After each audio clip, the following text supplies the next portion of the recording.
welcome back to X's and O's. As always, I am one of your co-hosts, Peter Borkowski. I'm joined by our other co-host, Mr. Bubba Hayes. Bubba, how are we doing tonight in the upstairs part of the house this time? Yeah, change of scenery tonight. House to myself. Recovering from 4 straight days of basketball, so Yeah, maybe nice to have a little bit more of a quiet evening. that's right. Well, hey, Rager at Bubba's house. Everyone's invited. So all 10 of you listening or watching. But yep, that was a weird noise. But yes, Bubba hinted at it. 4 straight days of basketball have come and gone. Not the only basketball we've got for a bit, but we're going to focus on those first 4 days to start. March Madness is upon us. We are through rounds 1 and 2, and this weekend we will look forward to the Sweet 16 and Elite Eight. But before we get to that, we might talk about that a little bit at the end. We're going to talk about the first two rounds of matchups, kind of go through this game by game. We won't give every game the same amount of love. Some of them were as expected. Let's put it that way. But definitely some interesting ones to talk about here and there, even though, as I'm sure we might talk about a little bit later, upsets not as prevalent this year in the tournament. But we'll kind of talk about that as we go along. So, Bubba, I say we hop right into it. I'm just going off the ESPN bracket, so these games are not in chronological order for anyone who was actually worried about that. But first one up, and this is an interesting one to talk about for a few minutes. Duke Siena facing Yeah. off. Duke barely pulling out the win against the 16th seed, 71 to 65. Siena led for a lot of that game. Notably, at least I don't know if they did the whole game. You might be able to give me some confirmation here. At the very least, until the last couple minutes, did not sub anyone in or out of that game. No, yeah, they played the whole five. They played the starting five the whole game. That's what I thought. I wasn't sure if maybe a late sub got in there or not. But um, yeah, kind of give us your impressions of that. Obviously, Duke's still pulling out the win, but not instilling a lot of confidence about their own team struggling against Siena. Yeah, I think sometimes this happens first game of the tournament. It takes a little bit. It's almost like a warm-up game in some aspects, and that's kind of how you see those top seeds use it. The one thing I did find that was notable, and it's really not what you want to hear, but I don't really get the impression that Duke was necessarily prepared for that big of a fight. Mm. Um, I don't.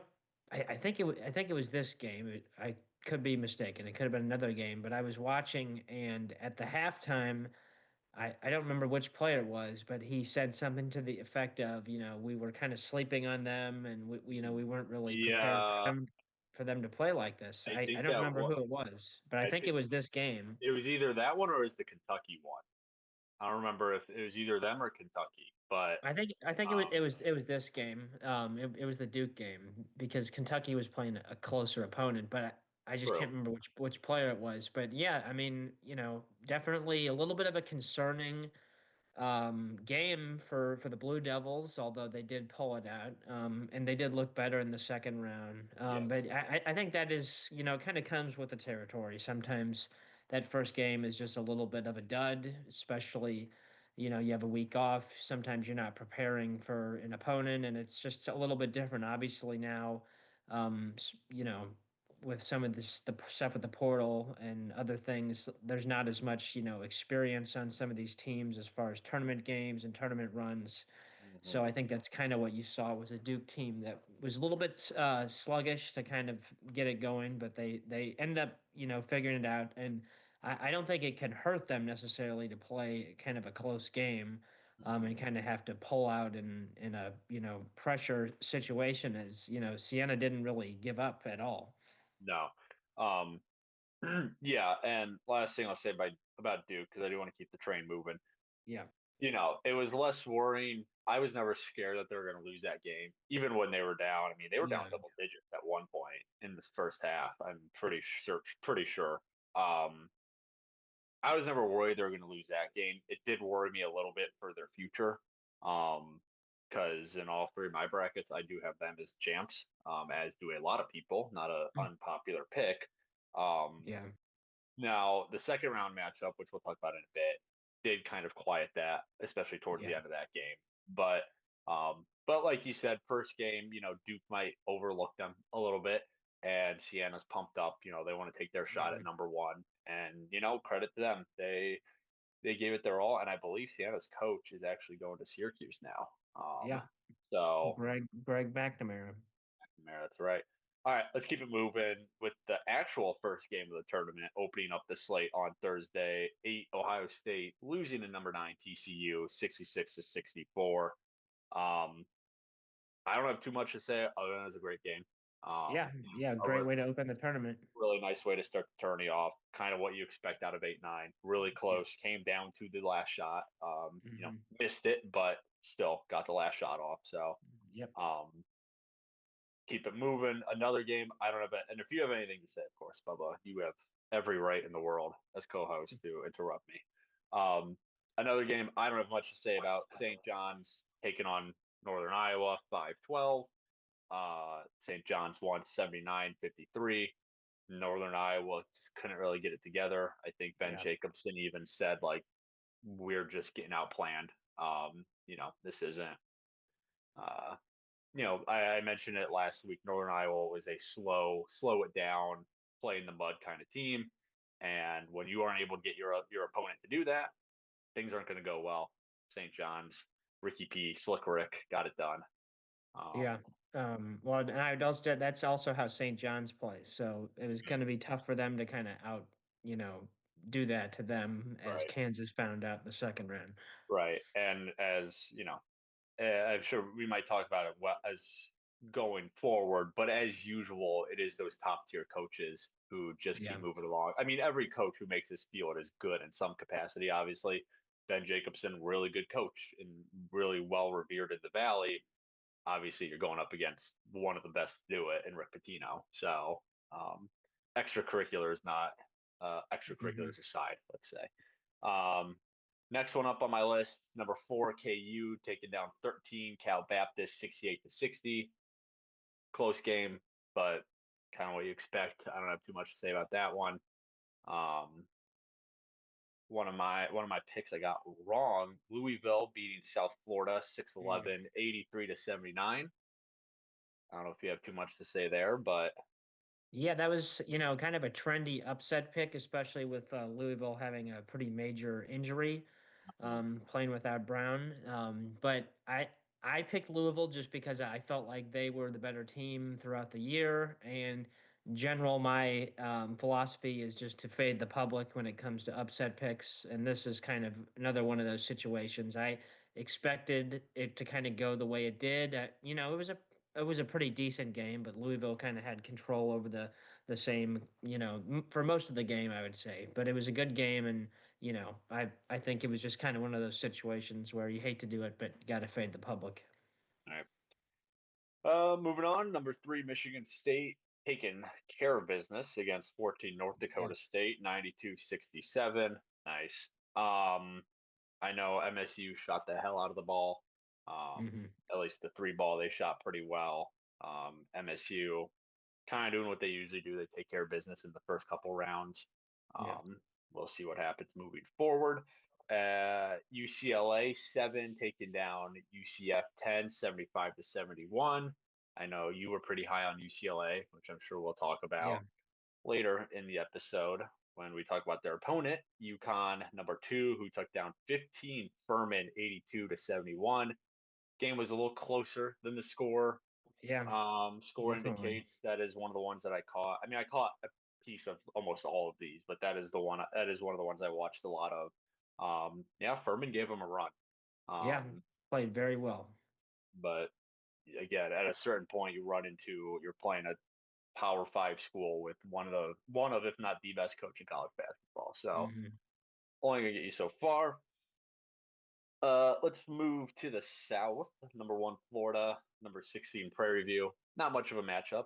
Florida Yep. winning 114-55. That is the interview where the Prairie View coach said, We what are you got, yeah, what are you gonna do right now? Well, we need the Lord's help. I'll tell you that yeah. much. Not what you want your coach to be saying at Yeah, halftime, but I'm not sure he was wrong. that's one of those you just kind of look at him. You're like, we're fucked. Yep. Moving on, another 8 and 9, number 9 Iowa beating number 8 Clemson 67 nice to 61. Um, we could talk about Iowa in a little bit because obviously this is not the biggest game they Mhm. played in this weekend, but um, I don't know if I expressed my Iowa admiration enough last Yeah, weekend. I was pretty high on them. Uh, I still, well, we'll talk about that in a little bit. Their next round game. 5 Vanderbilt took down 12 the mid-major Sweetheart McNeese 78 to 68. Got that Aura kid, whatever the hell his name is, out of here. Can't stand get him him. off the screen. Get him off the skid. Can't stand that guy. It was fun once. We don't need to run it back. Yeah, Um, he's a has been now. Nebraska number 4 took down 13 Troy 76-47. Nebraska looked really freaking good that game. Yeah, and they kind of had to pull away in the second half because that was a game. Some people, that was, believe it or not, their first ever victory Yeah, in the in the tournament, NCAA right? tournament. I think one thing that became very clear in that game and was obviously played a much bigger role in the next game was how much of their fan base made the drive to where was it? Was it Oklahoma City? I think it was, or was It it? might have been. It wasn't too far because I know Yeah, they're it and was it that's was like a 6 hour drive, but it was yeah. it was in their region, but the Yeah, point because being their fan base. right, because Iowa, Florida was in Florida. Um, it was in Yeah. Tampa. It was in Tampa because the Florida fans were crazy. Yeah, this one was Um, in OKC or something like right. that. But yeah, I mean, that really played a role, and obviously we'll talk about that in the next game. But yeah, Nebraska looked really good. They're a team I wasn't super high on heading into the tournament, but I definitely thought they'd get through the first round, and they did. But man, they really, what a great story, as I'm sure we'll talk more about later. Yeah, not only first NCAA tournament win on the men's side in school history. Um, they're the last P5 school to win a tournament game. I don't know if you saw that stat, but which kind of Wow. took me by surprise a little bit. I think the last one before them was Northwestern in like 2016, um, Okay. something like that. But yeah, they're the last P5 or at least current P5 school to Hmm. have won a tournament game. Um, Kind of a weird year for as Nebraska and Indiana. They seem to have Yeah. flipped their sports that they're really good at. Yeah. So we'll see if Nebraska gets the same result as Indiana football. And then probably one of the best games of the weekend slash Thursday.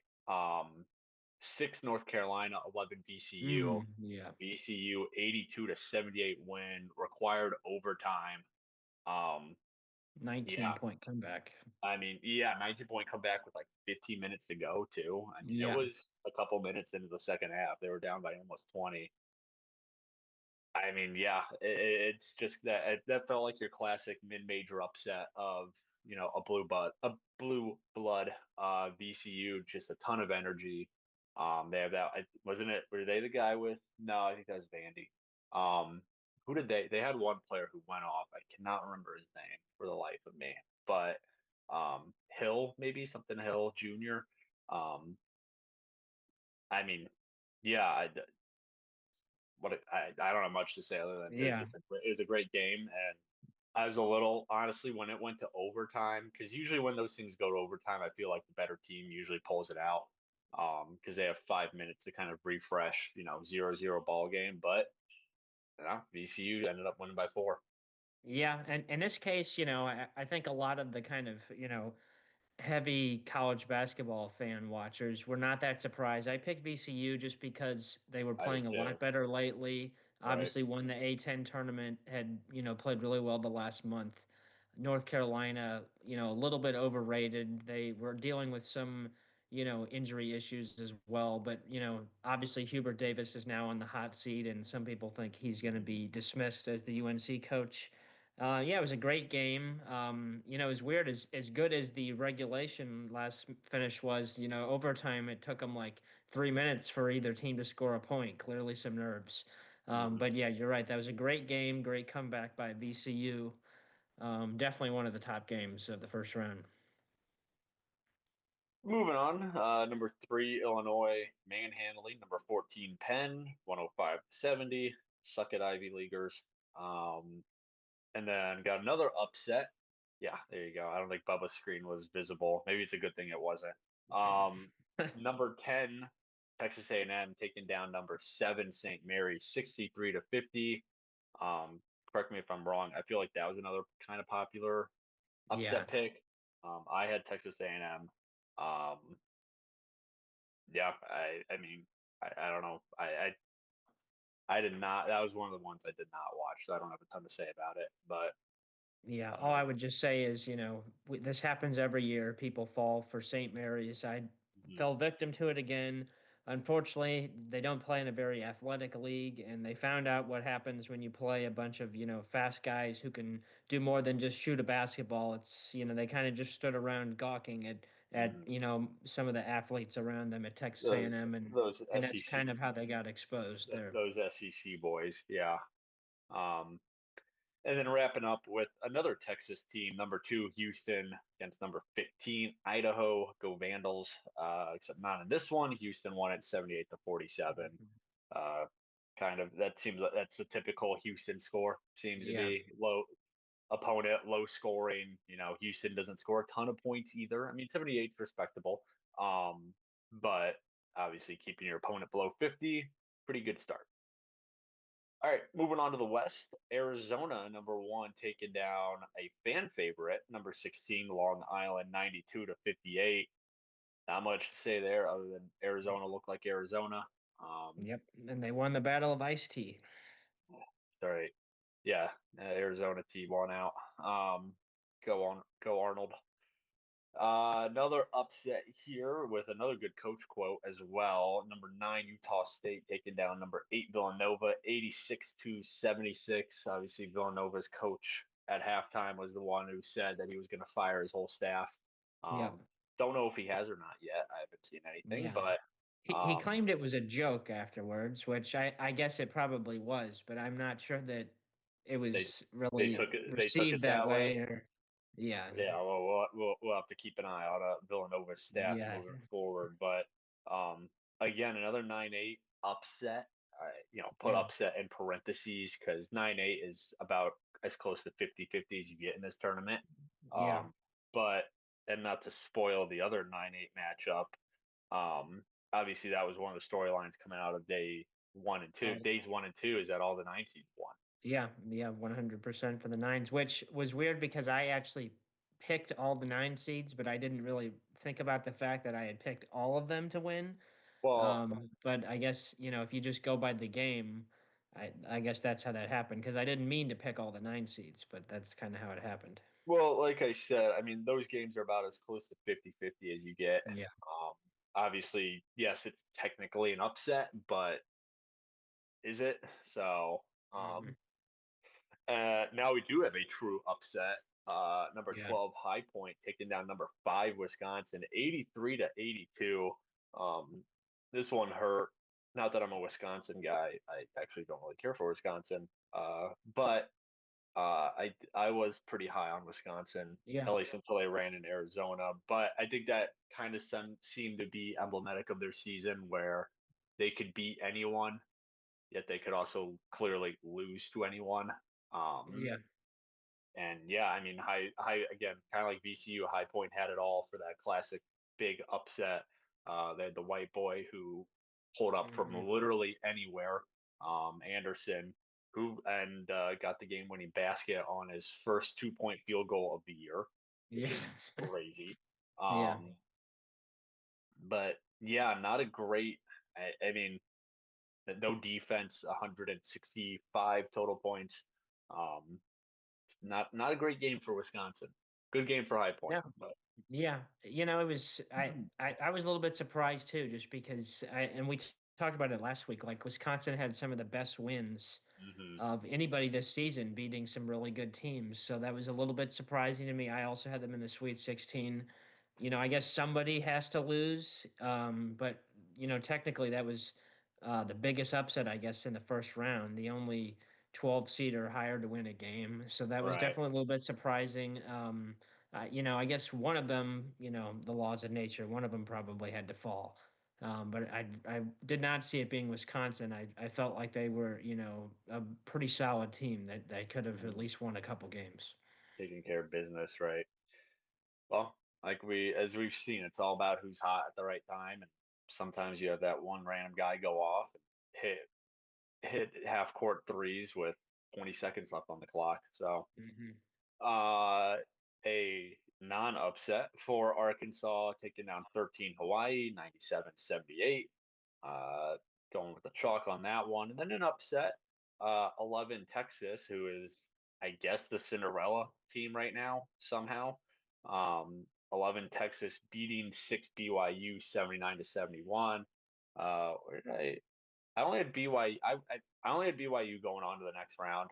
I was a little high on BYU. Um, Yeah. Obviously, they started out the year really well. I think they might Hmm. seem like they faltered off a little bit as they only ended up a 6 seed. But um, yeah, that was one of the ones I did not catch any of. So Yeah. I don't know if you have much to Um, say about that one. Yeah, I watched most of Texas in their first four game, and I decided to actually pick them to beat BYU and Gonzaga. So I did actually have them in the Sweet 16. Just on that first game with BYU, obviously, BYU is one of the best players in the country with AJ Diabaza, who's probably going to be one of the top picks Top in the draft. top three, yeah. Yeah, and in the draft, he obviously played his heart out for BYU. A lot of the reason they fell, with is because they also were dealing with injuries throughout the year.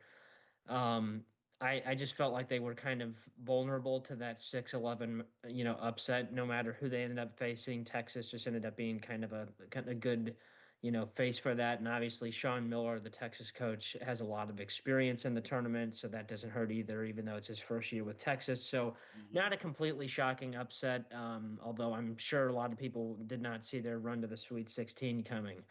But yeah, great win against BYU. Um, well, the team they ended up face Texas ended up facing in the next game. Number three, Gonzaga beat number 14, Kennesaw State, 73-64. Maybe a little bit of a sign of things to come, only beating the 14 by nine. Um, Mhm. I don't know, no, unless you have anything to say about that game specifically. I'll say what I have to say about Gonzaga after the next round, but I do have something to say about Gonzaga, which I'm sure a lot of people are feeling. But Yeah, keep it moving. next up, one of the games in St. Louis, where you're at, and I'm not too far from there. Number seven, Miami taking down the quote unquote home team, Mizzou. Number Hmm. 10, 80-66. I had Mizzou in that one. Kind of feel dumb afterwards. Miami just looked like a better team Yeah, all around. I also More picked. complete team. Yeah, I also picked Mizzou. Maybe that was just more of a hometown pick, being a student there. But it was kind of tricky because Mizzou, I think, showed that they could hang with some really good teams. They had great wins, Mhm. against the likes of Florida and Vandy. But they've also shown that they can lose to some teams they probably shouldn't, and they did not come into the tournament playing great. You're right. I think Miami looked like the better team for most of the game. They kind of survived Mizzou's kind of barrage there. In the second half, Mizzou, took the lead there briefly with around, Right. 6 minutes left, and Miami just kind of shut the door on them the last 6 minutes of the game, and really, wasn't much of a game down the stretch there as Miami had already pulled away. And I was really impressed by Jade Lucas, their coach. Hmm. Yeah, good game by Miami.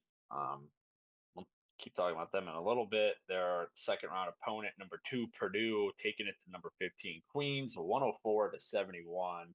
Um, Probably the most notable thing from that game is Brain Smith set the assist record, NCAA assist Yeah. record in that one.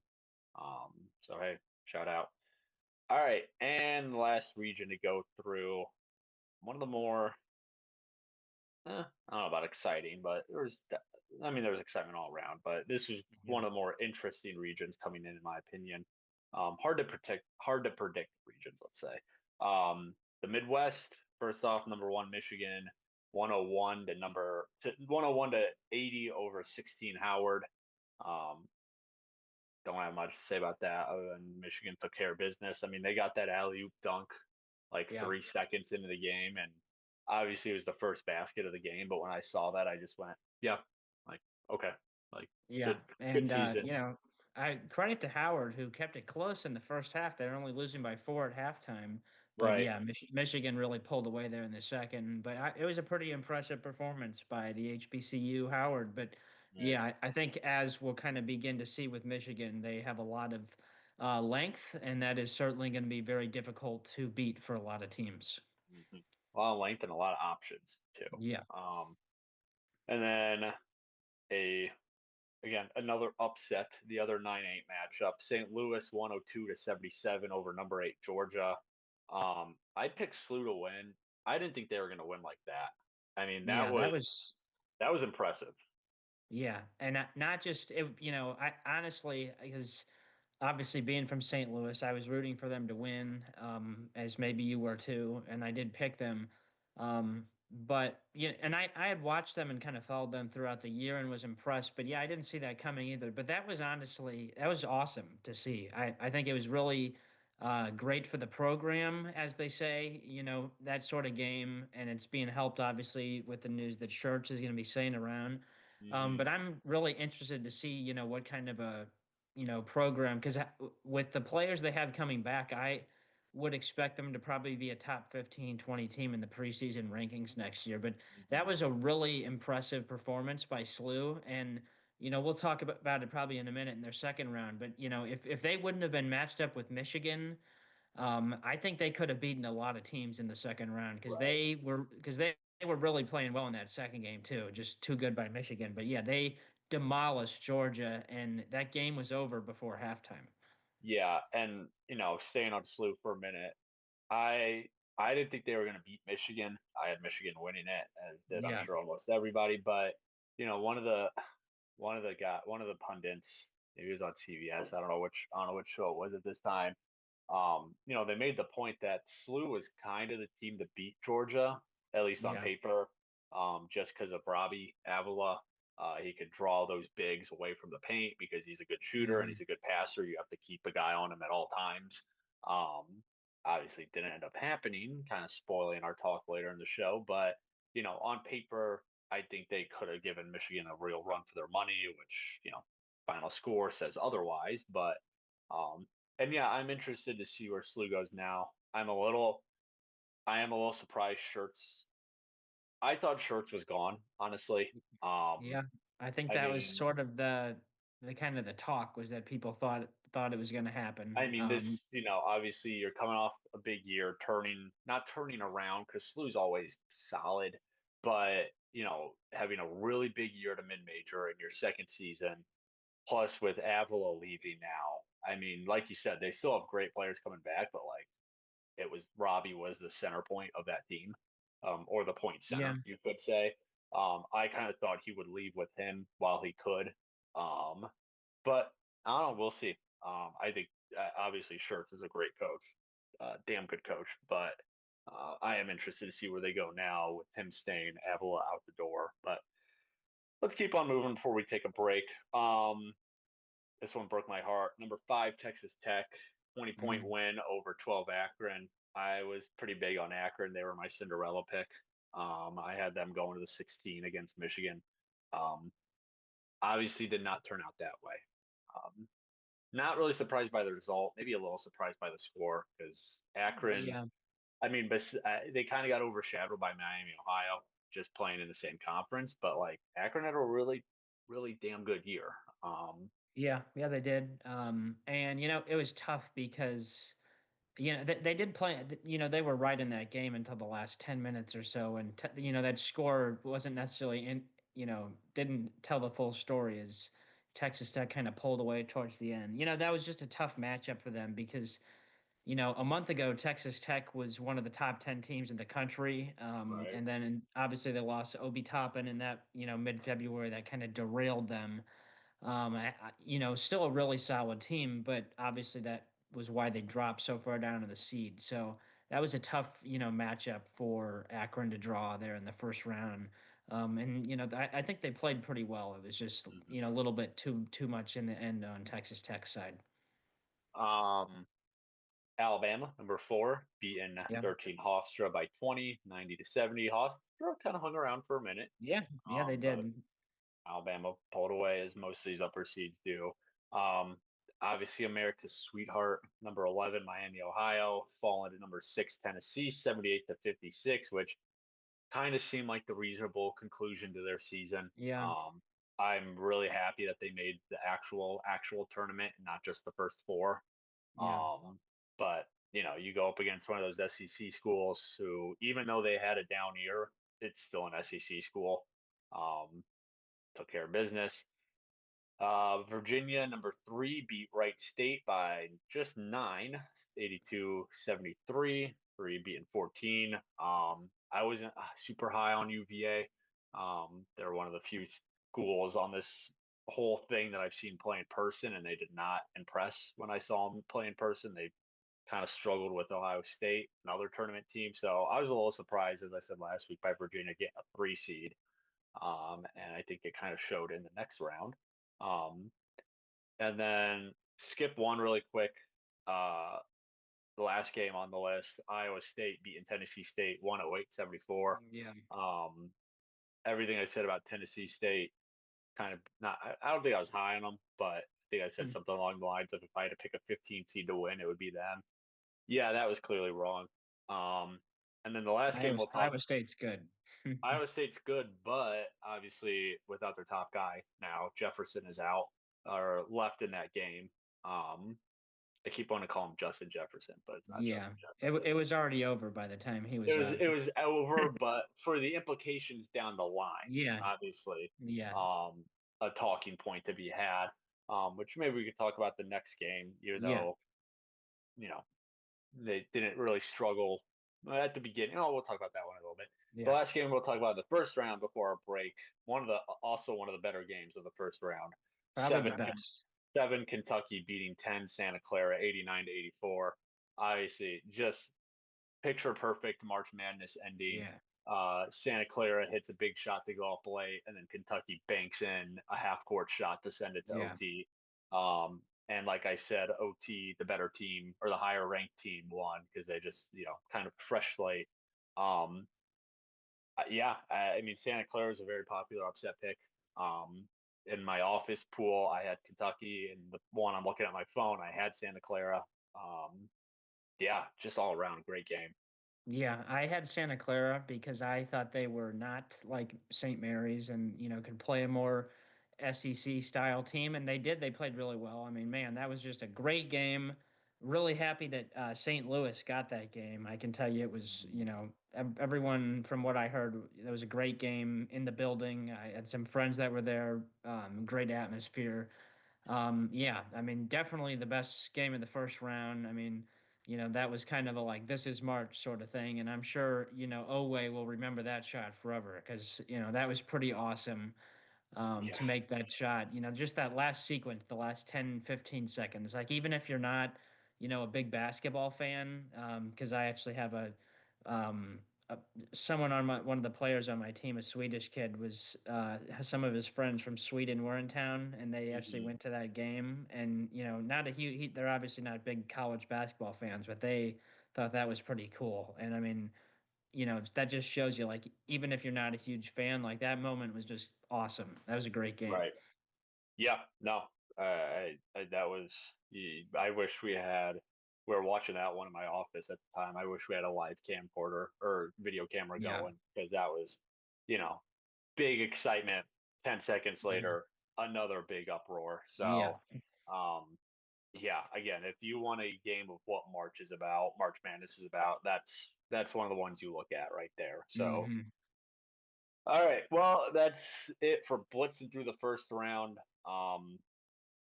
Overall, like I said, kind of a chalky first round, Yeah, for sure. which we might have some time to talk about at the end once we get through this, not the Sweet 16, the round of 32 games as well. But not a ton of upsets, and the upsets that there were, it was usually a nine or a 10. I mean, I think Hmm. what, well, Hofstra, not Hofstra, what am I saying? Who am High I Point, thinking of? High Point, because they were, what were they 12. again? They were 12. Yep, High Point is at 12. So it was what, them and, um, We got VCU in Them and 11-1, 11. Texas in Yep. 11. So three three seeds, 10 or lower than 10. Um, Hmm. or maybe 10 in general. I don't know if a 10 won, but oh no, Texas A&M won. So Yeah. either way, we'll talk about it more after the round of 32 because it gets even more chalky after that. Hmm. Um, but overall, I mean, chalky results or not, I still thought it was fun first 2 days.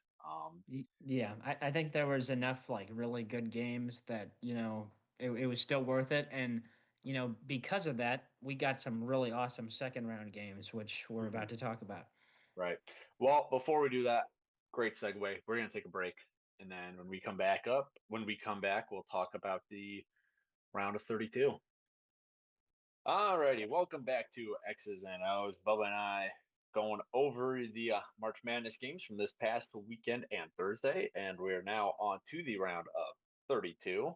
Of course, my app closed during the little break, so we're gonna pull that up really quick and get into it. But I do know, I remember from seeing first game on the docket, Duke versus TCU, 1v9, and it took Duke a little bit, but they finally started to look like the number one seed by the end of that Yeah. game. TCU was giving them a run for their money for a while. And then Duke ended up pulling away 81 to 58. Again, the only thing I really have to say is, maybe this is Duke finally waking up. I mean, obviously a close first game against a 16 seed, and then a pretty close second game against the 9 seed until again I was in and out. I was making I was growing some burgers at the time, and so I didn't see when exactly Duke pulled away, but Yeah. they eventually did. Yeah. Well, and I think this will kind of be a theme we see in the second round was a lot of really competitive games, maybe some more so in like the first half, and then the better team kind of pulls away in the second. But yeah, very competitive first half. Duke only up by 4 at halftime, but kind of pulled away comfortably there in the second half to look a lot stronger heading into the Sweet 16 than they did at the start of the tournament. Mhm. All right, let's keep it moving. I do want to keep some time at the end for some predictions. So next up, one of the better games from the second slate, number 4 Kansas, 5 St. John's. Slick Rick and the Johnnies getting it done, 67 nice to 65 over KU. Um, what a another game I didn't see a ton of. I was outside actually, enjoying the weather during most of it. Um, I did see the last play by Kansas. What a fucking shit show. Pardon my Yeah. French. But I Uh, mean, and up until then, so beautifully executed for the first, what, 10 seconds of the play. Like yeah. they have like 4 fouls to give. They used Yeah. all of them. They kept resetting St. John's. Just Yeah. beautiful. And then what happens? They finally inbound it to a guy who I heard didn't have a point until then. Or at least not a lot. And he He didn't just have the drove right, confidence of his coach, that's for sure. just did not drive. It just drove straight to the rim. Yeah. And you Yeah. can watch it. Patterson was in the lane and he clears out like right before he gets there. Um, what a defensive break after beautiful use of Yeah. your fouls to give. You kept the Johnnies off balance, and then you end the play with that stinker of a last basket. Yeah. A very weird season for Kansas. Like, Peterson was kind of he was the guy throughout the year. Hmm. And we talked about last week some of the kind of drama surrounding him.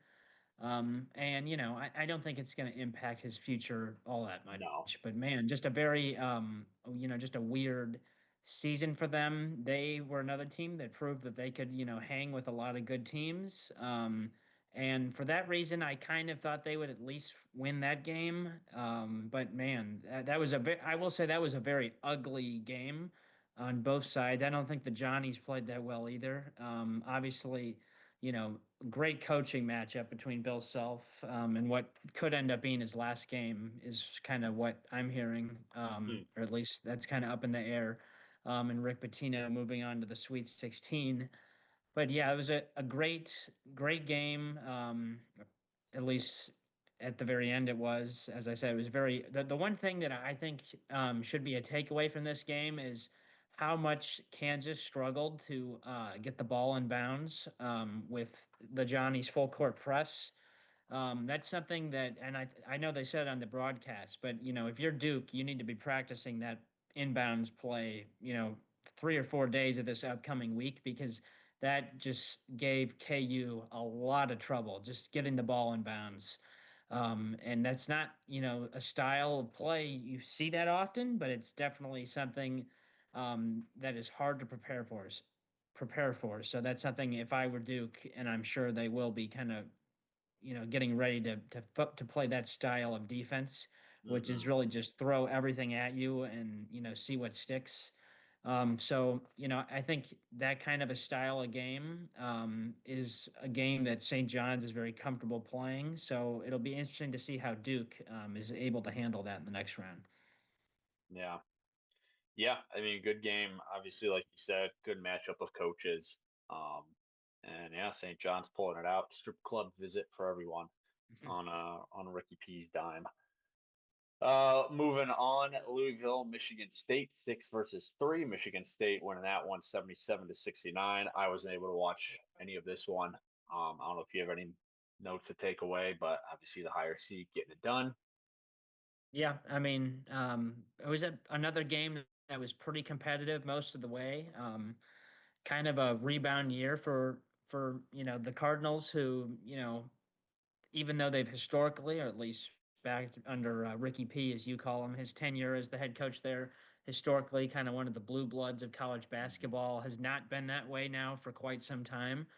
They've kind of gone through several different coaches since Pitino left and have really kind of struggled. But I think their new coach, Kelsey, Pat Kelsey has the program going in a really strong direction. Back to back tournament appearances, will they be disappointed to lose? Of course, but I think they played a pretty solid game, and hopefully, for them, we'll continue to see more kind of strong improvements in Pat Kelsey's third year of the program for Tom Izzo. Back to the Sweet 16. That was I think this is one of the better teams he's had, quite honestly, in several years. I don't. I think they could be a problem for UConn, but we'll see. But I think this is a solid Tom Izzo team. Very emblematic of a lot of the teams he's coached. Pretty decent guard play. Really good defense. So I think it'll be an interesting matchup they have with UConn, who we're going to be talking about next, obviously. Yep. UConn number 2 taking down number 7 UCLA 73-57.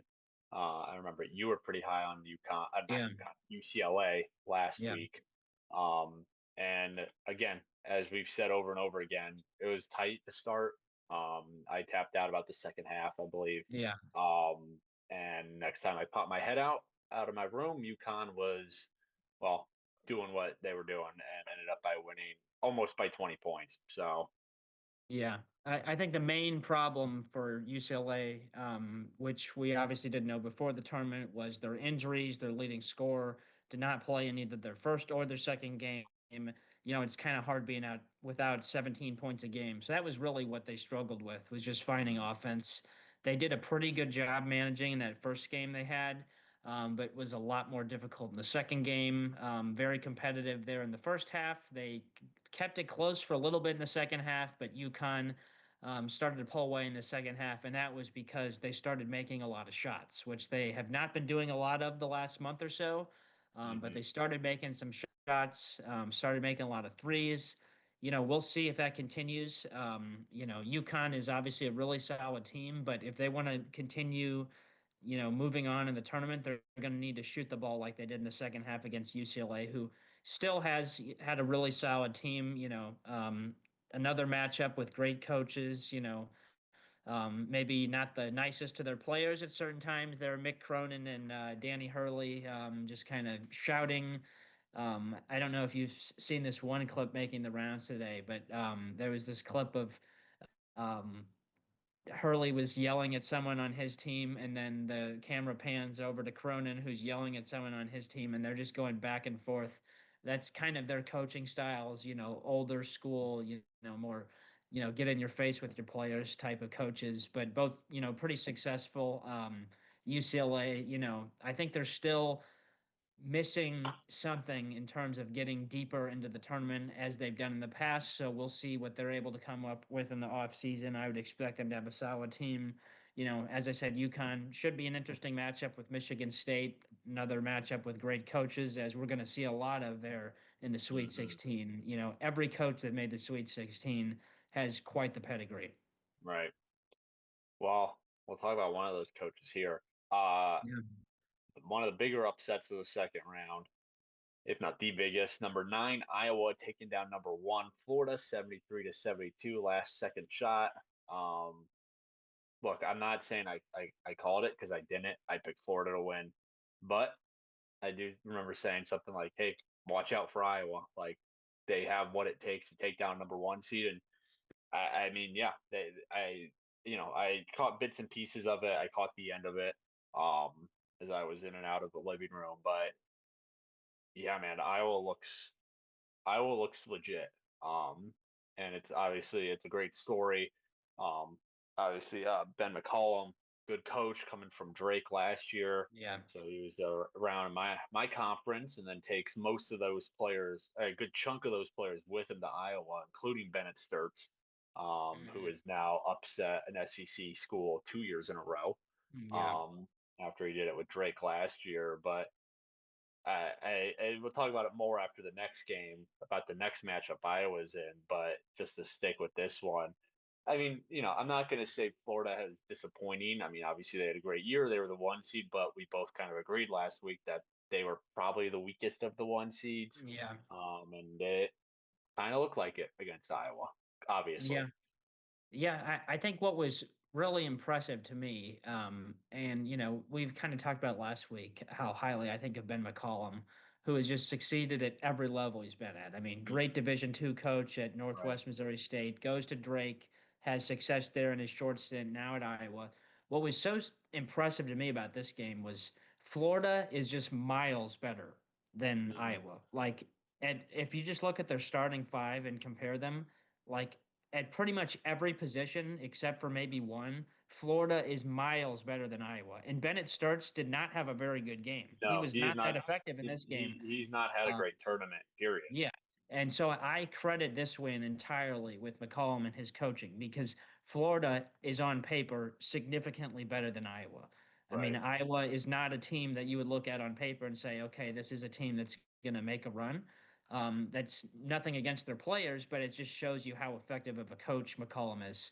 Yeah. So I thought that was, a really great story. Obviously, Todd Golden and the Gators coming off of the national championship last year, maybe, a little bit of a letdown to lose in the second round. But, we kind of talked about how they're maybe the weaker one seed and had a lot of questions that were, kind of still out there about their team this year. I didn't see them losing this early, but, not surprised if any of the one seeds were going to go down, it was going to be them. Right. But yeah, great win for Iowa, and a continuation of the massive success that the Big Ten has had this tournament so far. Well, another big win and another big win for a corn state, whatever you want to call them, and another big win for the Big Ten. Yeah. Nebraska taking down Vanderbilt 74-72. Another great game. Vanderbilt's hopes and dreams going in and out of the Mm, basket on that last shot. Another one I wish that we had a live camera reaction for the yeah. group of us that were watching it. Um, yeah, man, Nebraska looks real.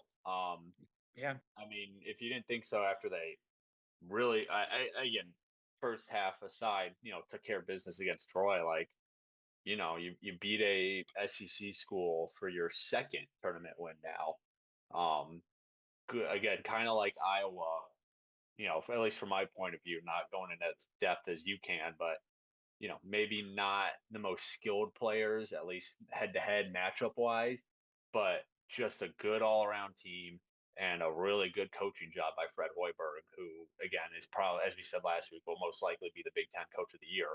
Um, yeah, the only other thing I'll say is Nebraska Iowa is going to be an Yeah.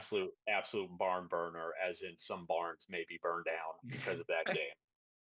Yeah, that's going to be a good game, and interestingly, one of the matchups that we actually have a little bit of maybe research on because they've already played twice this year, Right. albeit, both at their home arenas. Yeah, that'll be a good one. I was really impressed by Nebraska. I think that was really just happy for their fan base and just seeing how supportive they were. I mean, I don't think I've ever seen an NCAA tournament game like that. Hmm. Just with that that fan base was just so excited for that game, and Hmm. you could just tell. Also happy for Hoiberg, who has gotten a lot of shit during his tenure at Nebraska so far. He's kind of the hometown guy, but it's taken quite a while to, get the success that they've now achieved here in this Right. tournament. Many years. I'm sure that was really awesome for him, do it with his son on the court and kind of, leading that.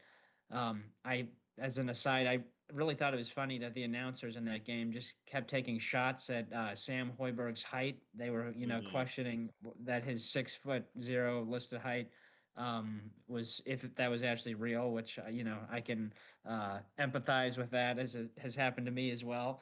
But I that was a really good game. I would say after that, Kentucky, game with Santa Clara, probably the best game of the tournament. I was just back and forth the entire game.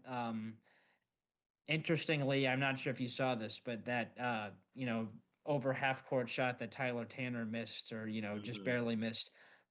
They actually had a similar thing happen against Mizzou when they played earlier this year, Hmm. where he missed like basically an identical shot in an identical way to win the game. So Right. that's the second time that's happened to him this year, which is just kind of an interesting aside.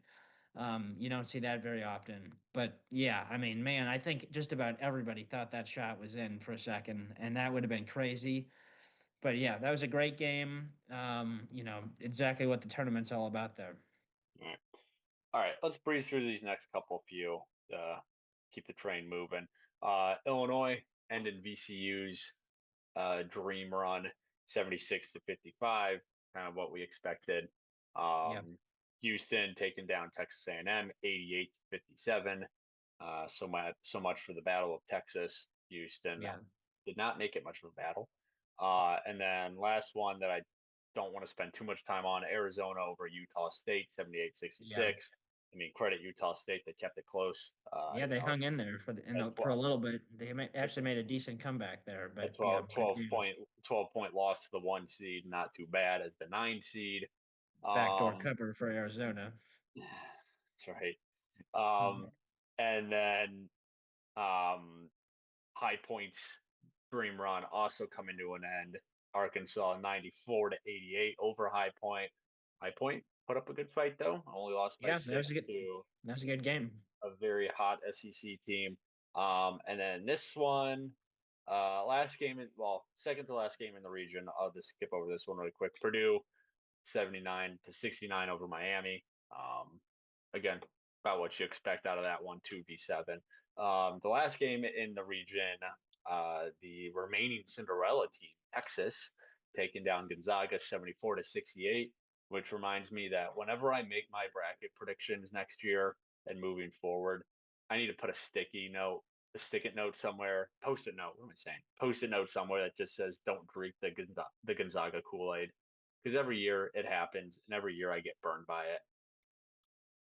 Yeah, I'm going to be interested to see next year, because obviously Gonzaga is leaving the WCC, Right. and so that'll be interesting to see how that goes. Mark Few is a really good coach. Hmm. They're always a good team, but yeah, it was. I think this year was just not the team that was going to get it done, which is why I kind of like, I viewed them very similar to how I viewed Virginia as like solid teams, but very vulnerable. Which is why I picked both of them to lose in this round. Yeah, Texas kind of outplayed them. If you would have looked at the two teams on paper, a couple weeks ago, Gonzaga's the heavy favorite. But this is March, as they say, and things happen. And on that night, Sean Miller got the job done for Texas. Really good game down the stretch, back and forth the whole way. It's not like one team was clearly better than another, but that's just kind of the way the cookie crumbles. Hmm. All right, final region, final four games of the weekend. Michigan rattling St. Louis 95 to 72, ended St. Louis's dream season. Um, don't have much to say other than, Michigan's just like you said earlier, like they're long, they got Yeah. options, they're just going to keep throwing stuff at you. And I think if there's one team who are like you would maybe pick to upset them, St. Louis, because as I said earlier, like you have Robbie who can maybe pull some of those big like Mara out of the paint a little bit because get them spread out, but obviously didn't really seem to matter. Yeah. Michigan winning by 23 points. Yeah, it Uh, was tough, because that was one too where SLU was playing them very close there in the first half. It was mhm, kind of a game of runs. They were each trading blows. The first half, it ended up being a pretty competitive game. Um, there it was still competitive a little bit in the second half, but then Michigan just kind of pulled away. Yeah, I mean that was just kind of a game where while I think SLU matched up really well against Georgia, that was just not the type of game they were going to be able to win against Michigan. Like the size differential was real. It was just there was it was possible that obviously SLU and Michigan they both score a lot of points, so it wasn't going to be a low scoring game. And SLU offensively didn't do that bad, but it was really just impossible for them on defense to stop them with their length. Like they could just feed it inside all day. And there was just nothing that they could really do about that. And they never really came up with any way to stop it. I mean, Michigan can obviously score. They put up over 100 in the first round, as did SLU, and they put up 95 on SLU, who's not a right. horrible defensive team. So, definitely, I think through the first two rounds, I would say Michigan and more so Arizona have really established themselves as the team to beat in the tournament. Hmm. So we'll kind of see how that, continues to transpire. Right. All right, let's skip over these two before we talk about the last one. Alabama 90 over Texas Tech 65. Bama looks good. Yeah. I'm always a little cautious of Bama for some reason. I think I got burned when no, who was there? Someone was there who I picked them that year and they burned not to win it, but I picked them to go far and they burned me. It wasn't Trey Young. He was at Oklahoma. I was high on them one year. They burned me, so I'm always a little cautious about them, but they look good so far. And I then think you're thinking of the guy that went to the Cavs. I can't think of his is it name, Colin but Sexton? yeah, yeah. Yeah, I think you're right.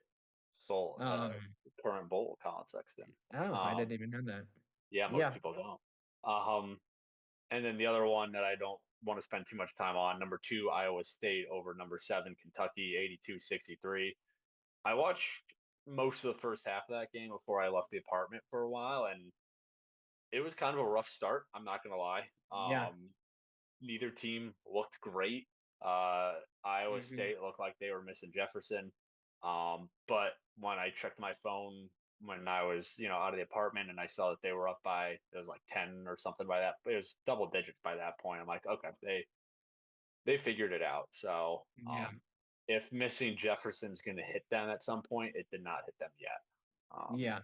And I would just say like Kentucky played a pretty decent game in the first half. They just the one thing that just kind of struck me is they just kind of gave up in the second half, like once they got behind, and that was kind of the criticism of them. And I think Iowa State, one of their players even said it, like that was what they were thinking was like if we get out to a lead of like 10 points, they're gonna give up. And that's kind of what mhm, it looked like, which is a pretty big indictment, of those players. I feel bad for Mark Pope, the Kentucky coach. He seems like a good guy. mhm. I'm just not sure if there's so much pressure that comes with that job. Right. And I'm just not sure if he's gonna be the guy that can get it done. He's done a pretty good job recruiting, and obviously, having 22 million in NIL helps. Right. But has not seemingly been able to put all the pieces, together once the season starts. This year's Kentucky squad was really impacted by injuries. We saw what they were capable of when they were at full strength, but that was not the Kentucky team that was obviously showing up here the last little while. They did a really good job to recover throughout the season because it was really ugly there for a while. But they ended up, I think, you know, they can hold their heads high of what they ended up being able to accomplish. But yeah, will be an interesting moving forward for Kentucky for sure. And then the last game of the slate, 6-3 upset. Tennessee beating Virginia 79-72. I'm not gonna get on my high horse and oh, we called it, but like even though that was an upset, it seemed like that was gonna happen. Um, as I've Hmm. said a couple of times, I was a little weary of Virginia at a 3 seed. Um, and I mean, and it was a close game. I'm not trying to say like Virginia got blown out or anything. They lost by 7, and then you got to factor in the garbage time free throws and all that crap. But um, yeah, they just ran into a better, not well, maybe not better, but they ran into an SEC school who just outplayed them. Yeah, I mean, as I said, I picked Tennessee as well. Like, I did feel pretty good about that. And they were, slightly ahead for most of the game. I think they're a very evenly matched team, but, Virginia's player, I can think of his first name, White, the bald guy. He Yeah, yeah, just, yeah. he, normally a good shooter, did not make anything, No, was yeah, he was was cold, way which off, because he was which he is was not, red hot in their first game. He had yeah. he had like over 27 points, I think. Yeah, so that was honestly the difference in that game was just he couldn't make a shot. So, Hmm. All righty. Well, that wraps up the round of 32. So, uh, I guess to wrap up here or start wrapping up here, Bubba, I'm going to read mhm. off the Sweet 16 games. I want you to tell me. I mean, these are all great games. The only one that you maybe see getting out of hand on paper is Purdue, Texas, just because it's 2-11. Um, but even then, like as we've seen, Texas playing really well. Purdue's always a cautionary pick in the tournament Yeah. just because of their recent history. But at least on paper, that's the only kind of mismatch. Um, and maybe you would say Iowa State, Tennessee, that's 2v6. But again, Iowa State's missing arguably their best player. So, Yeah. I mean, Although there this is is, some hope he could be back, I will say. yeah, they didn't say he was out. I mean, he was on a, whatever that one Yeah, legged, the scooter, yeah. yeah, he was on the scooter in their win over Kentucky. Um, so I don't know. I mean, I'm not an athletic trainer by any means, so I Yeah. have no idea. It'll just be, I think they're happy that they got out of the first weekend without him, Yeah. and hopefully he can have some time to recover, at least by, the Final Four if it comes to that. So, but yeah, we'll Hmm. see if he's around for Tennessee. So I'm going to read off these matches. I want you, when I'm done, to tell me which one you're looking forward to most. Okay. We got Duke v. St. John's 1 versus 5. UConn, Michigan State 2v3. Big Ten matchup of the Corn States. Nebraska versus Iowa 4v9. Houston, Illinois 2v3. Arizona, Arkansas 1v4. Purdue, Texas, like we said, 2-11. Michigan, Alabama 1 versus 4. Iowa State, Tennessee 2 versus 6. I mean, this is a tough pick. Yeah. There are some bangers here. I'm gonna cop out and give you two answers. My real answer is gonna be Illinois and Houston. I think the winner of Hmm. that game gets to the Final Four. Hmm. Houston's probably favored, especially since the game is being played in Houston. I'm sure they'll have a decent home advantage there, but that should be a really good game. They have a great team. I've spoken about how highly I think of Kelvin Sampson as a coach. Illinois and their little Serbia squad is definitely here to play. They're my pick to get to the Final Four from that section. Yeah, that's what I Um, have.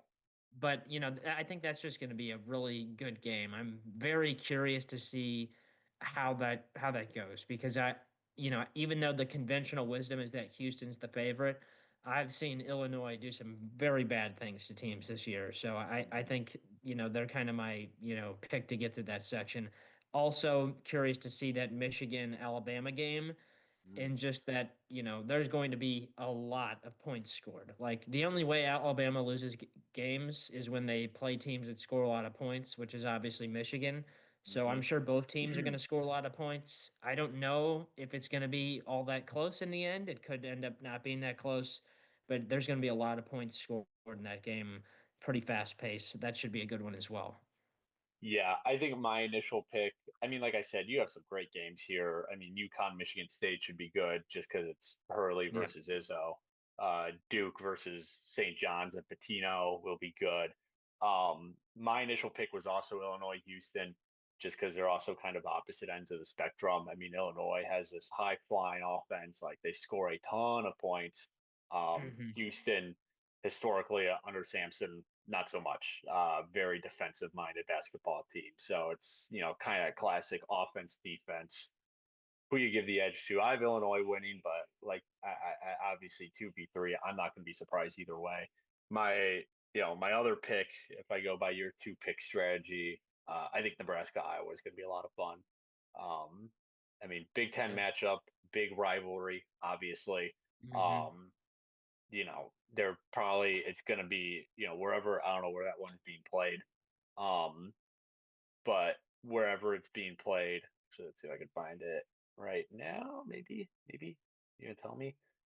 It's in Houston as well. So. Okay. Um, Probably going to have similar fan base turnout, honestly, because it's not Yeah. too, Iowa, Nebraska, like they're not coming from different parts of the country. Yeah.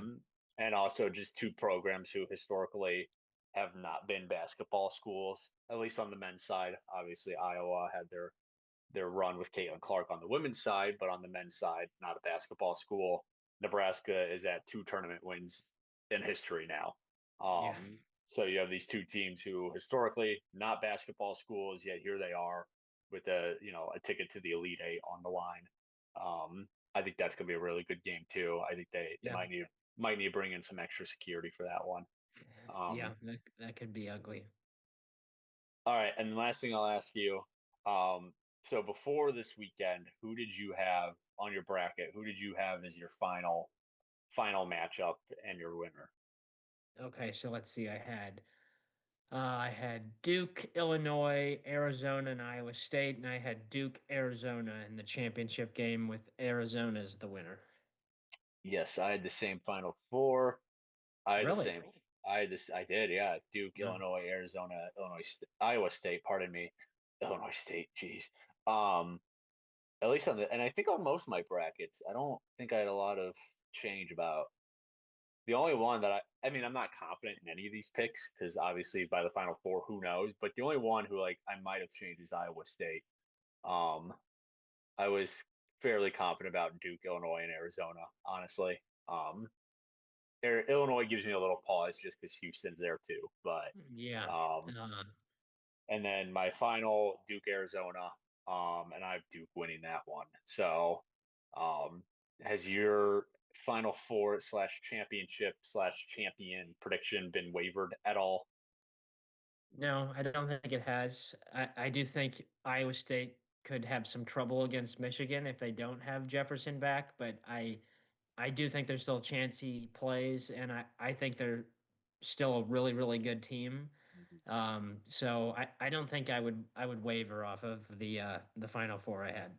That's what I had on my work bracket. I had Michigan and Iowa State's place. That's what I was thinking of. So, then I think I had them in that bracket. I think I had them losing to Duke. So either way, I have Duke winning against Arizona or Michigan.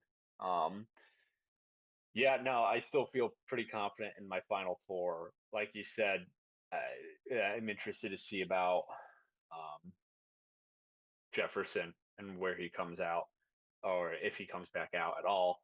And then, I mean, Arizona's looked good. They've taken care of business better than Duke has so far. Not that I think either of Duke's games have really dampened my expectation for them. I think, like we said, that game against Siena, like first game of the tournament, maybe some nerves, whatever. Second game, they looked much, much better by the end of it. Um, so I think I still stand by them winning it, but I'm not going to be surprised much at all. Yeah. All right, and then last question from this weekend. What was the biggest shock to you? What was the biggest shock game to you? Hmm. Hmm. That's a good one. I mean, I think I would have to go with the two ones that were really upsets was the Wisconsin losing and also Florida losing to Iowa. Hmm.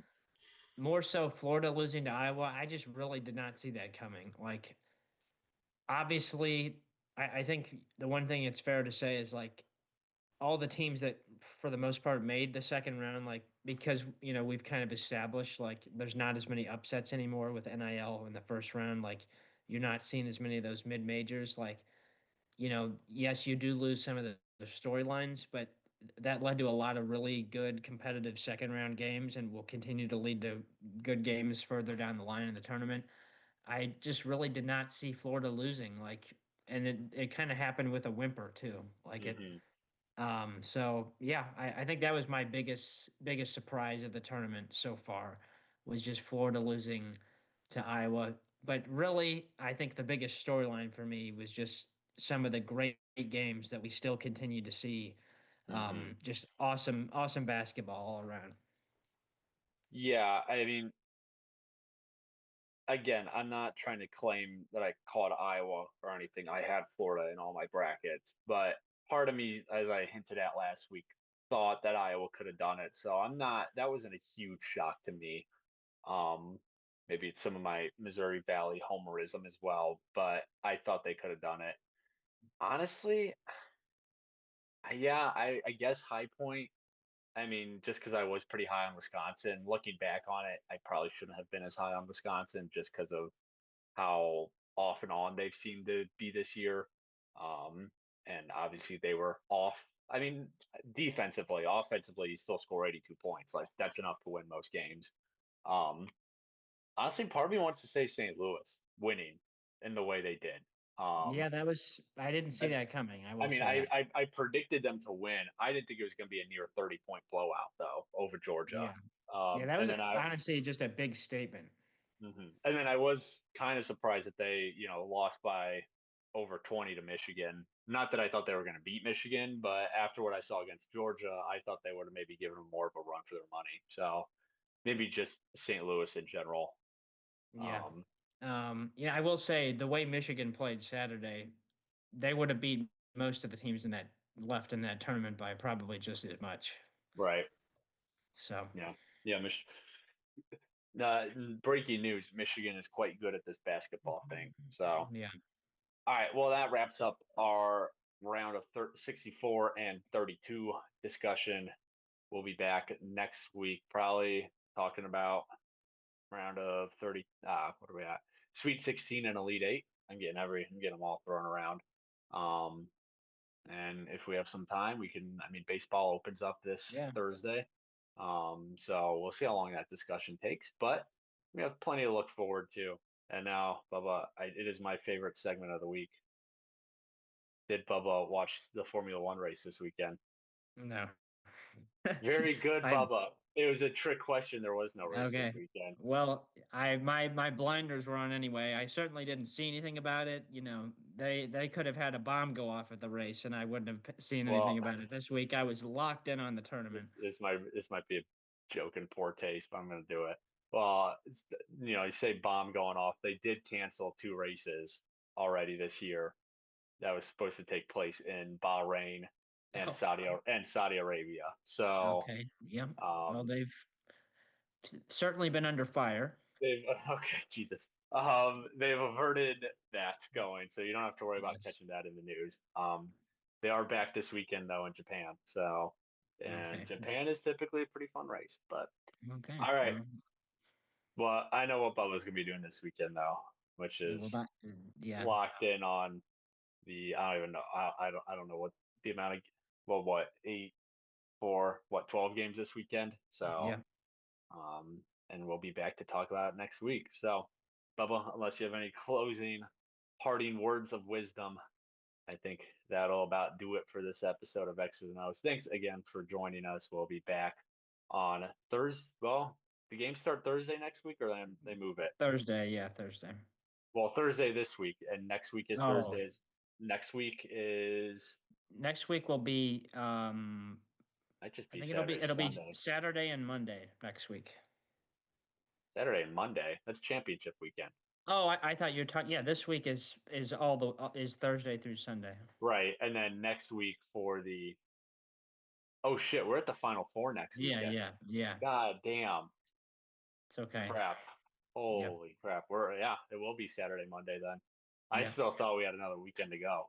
No, no, Yeah, no. yeah. No, my brain's fried by bracketology. So, all Yeah, that'll be right, well, Masters weekend, Peter. this comes out on Thursday. Yeah, great. And then next week we'll be back on Friday, I guess. All So, right, sounds all good. right, Bubba, I will talk to you then. Go Gorloks, lock it up. The Go usual. Cardinals. No.